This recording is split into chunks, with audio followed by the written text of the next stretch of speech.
ಸಾಕಷ್ಟು Japanese companies ಕರ್ನಾಟಕಕ್ಕೆ ಬರ್ತಾ ಇದೆ. ಆದ್ದರಿಂದ ಈಗ ಜಾಪನೀಸಲ್ಲಿ ಬಿಸ್ನೆಸ್ ಮಾಡಬೇಕಾದ್ರೆ ನಮಗೆ ಜಾಪನೀಸ್ ಗೊತ್ತಿದ್ರೆ ಒಳ್ಳೆಯದು. ಒಂದು ಮೆಕ್ಯಾನಿಕಲ್ ಇಂಜಿನಿಯರ್ ಬೆಂಗಳೂರಲ್ಲಿ ಒಂದು ಜಾಬ್ ಇದ್ರೆ 25-30 ಸಾವಿರ ಸಿಗುತ್ತೆ. ಅದೇ ಜಾಪನೀಸ್ ಗೊತ್ತಿದ್ದು ಜಾಪನೀಸ್ ಕಂಪ್ನಿ ಕೆಲಸ ಮಾಡಿದ್ರೆ 1 ಲಕ್ಷವರೆಗೂ ಸಿಗುತ್ತೆ. ಕೊಟ್ಟರೆ ಬೇಸಿಕ್ ಜಾಪನೀಸ್ ಎಟಿಕೆಟ್ಸು ಬಿಸ್ನೆಸ್ ಮಾಡಬೇಕಾದ್ರೆ ಹೇಗೆ ಅದೆಲ್ಲ ಒಂದು ಸ್ವಲ್ಪ ಅವ್ರಿಗೆ ಟ್ರೈನಿಂಗ್ ಕೊಟ್ಟರೆ ಜಾಪನೀಸ್ ಜೊತೆ ಬಿಸ್ನೆಸ್ ಮಾಡೋಕ್ಕೆ ಒಳ್ಳೇದಾಗುತ್ತೆ.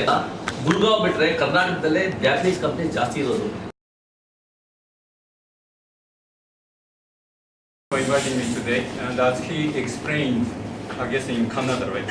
And as he explained in Canada, Japan and India is in a very good cordial relationship with Japan Township creation program already established, and Japan, as he explained in Tumiku, Japan Township has been already almost created. And T-Mike, Toshiba is one of the largest factories there, already established. And some more Japanese companies support. We already have the 500 Japanese companies operating in Karnataka, mainly concentrated in Bangalore. And 1,400 Japanese are already here. And ever since Toyota established factories 20 years ago here in Bangalore, already $2.5 billion investment has been made by the Japanese companies here. And also 75,000 employment, direct employment has been created by the Japanese companies. And we've been contributing to the economy of Karnataka in this way. And more investment is supposed to come to, expected to come to Karnataka. We are also inviting a lot of engineers, IT engineers particularly, from Karnataka to Japan. And recently, JETRO executive visited here. He explained that at least 2 lakhs of IT engineers we need in Japan. And now I'm going to explain why we need that. Japan is an aging society. Almost 60% of the Japanese old people, and many of them living alone in cities and the rural areas. So in cities, all the people living alone, what can they do? They've been living lonely in cities, nobody talks to. So naturally, in Japan, there is a talking robot is now being developed to talk to the older people, those people who live alone.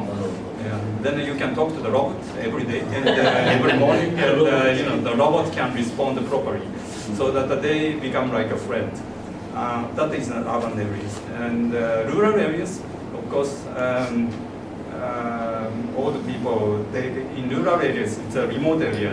You have to drive a car. Well, at least in Japan nowadays, in urban city, mostly rich people live there, and they don't have a car because urban transportation is well developed. You can go anywhere in urban area. But in a remote area, rural area, you have to have a car. So, and particularly those older people who live alone, they have to have a car. And when they get old, sometimes they change. They mistake the axle and the brakes, and they get accidents. So many accidents are happening in Japan because of the age problem. And, so what is being developed now is a complete automatic car system. That is an AI system. And that is being developed, it's not completed yet. And in order to develop this, we need Indian brains as well. So to help us, our aging society, we need a lot of Indian engineers. So does that indirectly mean that Indian brains can compete with the Japanese brain? Well, yeah, you can say that. Complementary. Yeah, well, I don't know whether it's competing, but it should be, as he said, complementary. And we know that this is IT Silicon Valley, and you do have a lot of talented people from all over the world, and we are hoping to tap the talented people from Bangalore to Japan.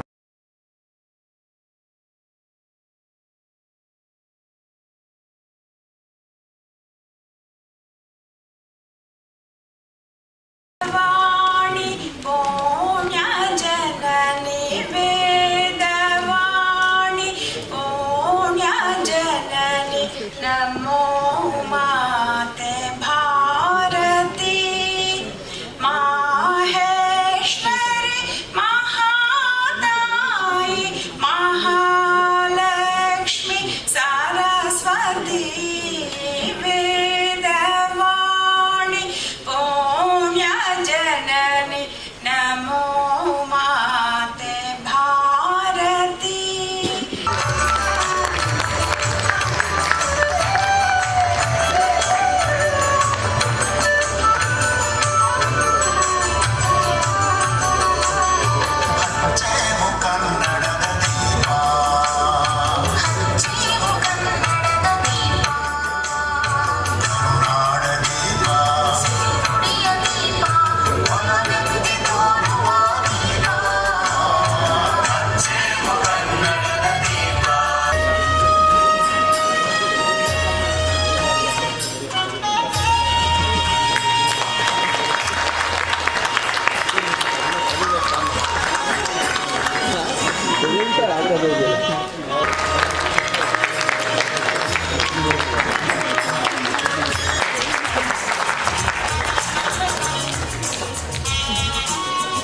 Again, I request Mr.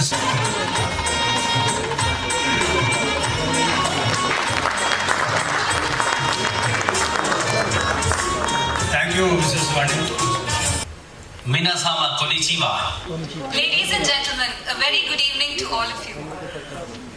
O isagashi tokoro, o koshi itaraki makoto ni arigatou gozaimasu. I thank you all to have taken off time from your busy schedule and marking this event with your presence. I thought I did some small practice and I thought I should welcome our Consul General in Japanese. When we are starting to learn Japanese, it's obvious that we have to, like they say, charity begins from home. I thought I should learn a little Japanese before I preach it to others to learn Japanese.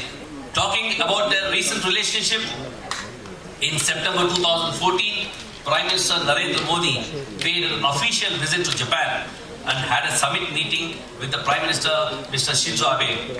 The Indo-Japanese relationship was upgraded to special strategic and global partnership. In December 2015, Prime Minister Abe paid an official visit to India and had a summit meeting with Prime Minister Narendra Modi. Some of the important points to be noted in the context of Indo-Japanese relationships are the following. Japan has the third largest economy in the world. As per the latest IMF report, 2017, Japan is the third largest country in terms of GDP of US 4.8 billion, while India is at 2.6 billion. And India is at the 6th position. However, GDP in terms of PPP, purchasing power parity, India is the 3rd place and Japan is at the 4th. The point about knowing Japanese brings business opportunities. India's export to Japan in the year 2016-17 was 3.8 billion and India's import from Japan in the same year was 9.7 billion. Japan is also the major investor in India.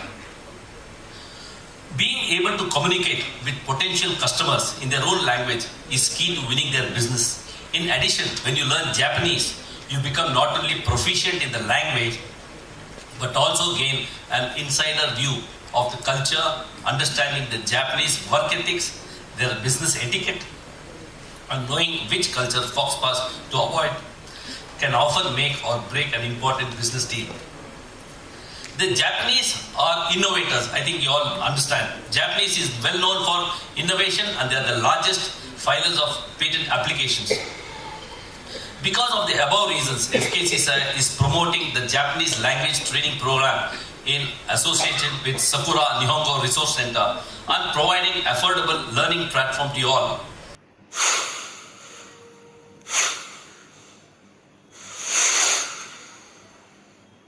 Sakura Nihongo Research Center is an established Japanese language service center which offers a range of Japanese language classes aimed at individuals and corporate.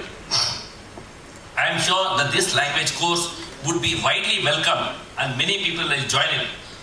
We at FKCCI would like to do this as part of our social obligation. Engaged people. For example, in urban areas, older people, if they live alone, there's nobody to talk to. So what is being developed at the moment in Japan is the talking robot. It's been developed and well, it's not, we say, recently JETRO's executive director visited here and he mentioned that at least in Japan we need at least 2 lakhs of IT engineers. We are organizing, Consulate is organizing a Japanese speaking night every 3 months. The idea is to invite Japanese Chamber of Commerce as Mr. Umehara, he is Secretary General. And we invite the Japanese executives and also we invite the Japanese speaking Indian people. In order to come to a Japanese speaking night, you have to clear at least L3 level. So many of you may have to study very hard, but there is a rewarding chance to speak to Japanese executives when you come to the Japanese speaking night. And finally, I'd like to congratulate to the Federation of Karnataka Chamber of Commerce for having this important Japanese language course, and I hope it's going to be a very successful course, and I hope many people would be attracted to this course. Thank you very much.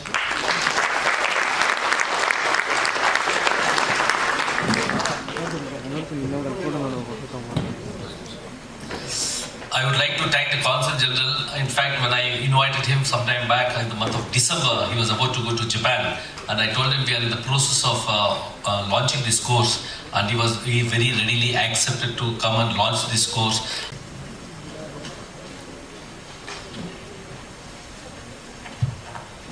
Good afternoon, everybody.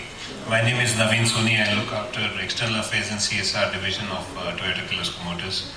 On behalf of my company, we are very happy to be here in this inaugural session for the language training program and, as they say, the Japanese culture etiquette program. I was very happy when I saw these two things go hand in hand, because I'll give you a small anecdote. In my company, I remember a few years ago, there were some people who are trained in Japanese because of the language issues that we have to deal with. So therefore, I was talking to a Japanese colleague of mine. And I asked him, I said, "Sir, do you know that this person can speak Japanese?" The answer given to me was, yes, he can speak Japanese, but he cannot understand Japanese. So the point is, this language is very typical. It represents the culture of the people. It represents how it is spoken, what is spoken. It's all about, understanding Japanese people. It comes before understanding Japanese language, I would say. So I was very happy when I saw that thing is that when people come, and I think somebody mentioned that they found it difficult to learn and understand about India. So when people come and work with us here in India, there's a separate program that is delivered to them about Indian culture, about people here. So the same way, when our people would be interested in taking up jobs, I see many young faces in this room. So if they are aspiring to go across to Japan, the basic thing would be to understand their basic mindset. The thing would be to understand what they are saying, more importantly, why they are saying what they are saying, and the manner in which it is said. it is very different. Like we just heard from Umehara-san that that he mentioned that it's very different. Yes, Umehara-san, we are different, and we are different from state to state, not only from country to country. It's very difficult to generalize what is true for India as a general average. So Karnataka might be different than the neighboring states, and within Karnataka also we might be saying, okay, this person comes from here, so that is why it behaves like this. These are intricacies that we live with, and we have learned to live with, but that is how we try and coach and enlighten our people coming from Japan.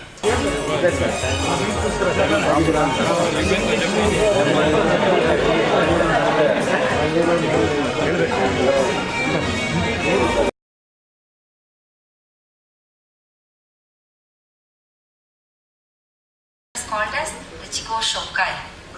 So the very first thing is to meet a person and give the greetings in words and also to exchange the cards. Yes, we can. The very first word is Hajime Mashite.